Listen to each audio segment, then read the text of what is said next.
जब भी इंसान के अंदर ये सवाल उठेगा, कौन और किस तरह से, ये सोचने पर मजबूर कर देता है कि क्या वाकई में ये इंसानों का बनाया हुआ है।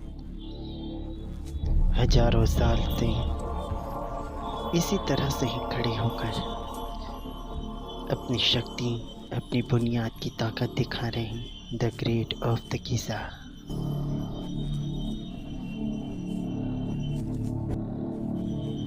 इंसान की सोच केवल तर्क दे सकती है।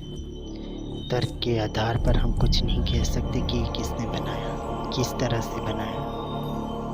हम अपने दिमाग की ताकत से ये सोचते रहते हैं कि इसको बनाने वाला कौन था। क्या कोई इंसान या इंसानों ही जैसा हम में से कोई एक अद्भुत या कोई अनोखी ताकत जिसने ये सब कुछ कर दिया। क्या कोई सोच सकता है? क्योंकि ये किसी के सोचने से नहीं होता, ये सोच से भी परे है।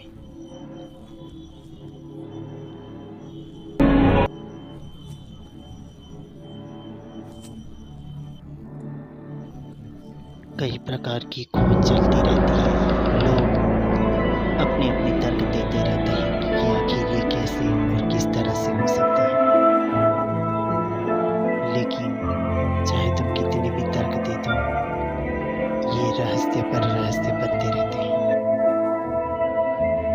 कई प्रकार के खोजकर्ता आज भी इन रहस्यों को खोजने में लगे हैं कि हजारों साल से जो रहस्य इसमें दफन है उसे दुनिया के सामने लाया जाए।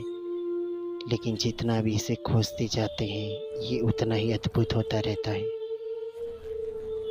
कई प्रकार के ऐसे रहस्य गीज़ा पिरामिड अपने अंदर समाया हुआ है, जिसका पता आज भी नहीं लगाया जा सकता। आखिर कोई व्यक्ति केवल कब्रों को छुपाने के लिए इतनी उम्दा टेक्निक का उपयोग कैसे कर सकता है, वो भी उस ज़माने में जहाँ पर टेक्नीशियन के नाम पर कुछ भी नहीं था। कई प्रकार के खोजकर्ताओं को जब एसिड टनल का पता लगा, जो बड़ी ही अद्भुत थी। जरा सोचिए, इतने भारी भरकम पत्थरों को इस प्रकार से गहराइयों में पत्थरों को काटकर इसका जवाब केवल तर्क और बुद्धि से ही हो सकता है।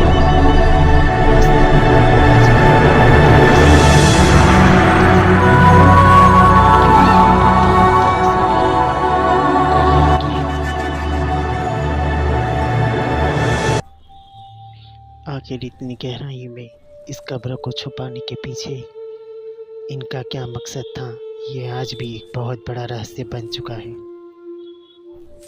भीतर आखिर पानी आता कहाँ से है, और ये पानी के बीचों बीच ये कब्र किसकी है?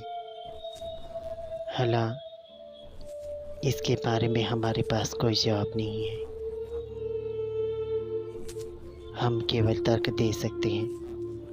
उस जमाने को लेकर उसे अपने दिमाग से हमें सोचने पर ये मजबूर हो सकते हैं कि किस प्रकार से इतने भारी भरकम पत्थरों को काटकर इतनी गहराई में लाया गया।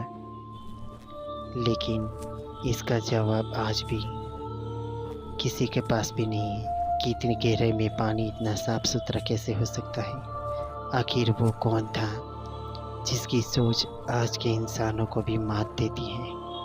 वो कौन थे जिनके पास ये अद्भुत ताकत थी? क्योंकि साइंस और विज्ञान भी इनका जवाब देने में असमर्थ है। हमारे पास इसका कोई जवाब नहीं। तर्क के आधार पर हम बहुत कुछ कह सकते हैं, लेकिन वास्तव में हम वहाँ से ही अधूरे हो जाते हैं जहाँ से हम इस रहस्य को खोल देते हैं।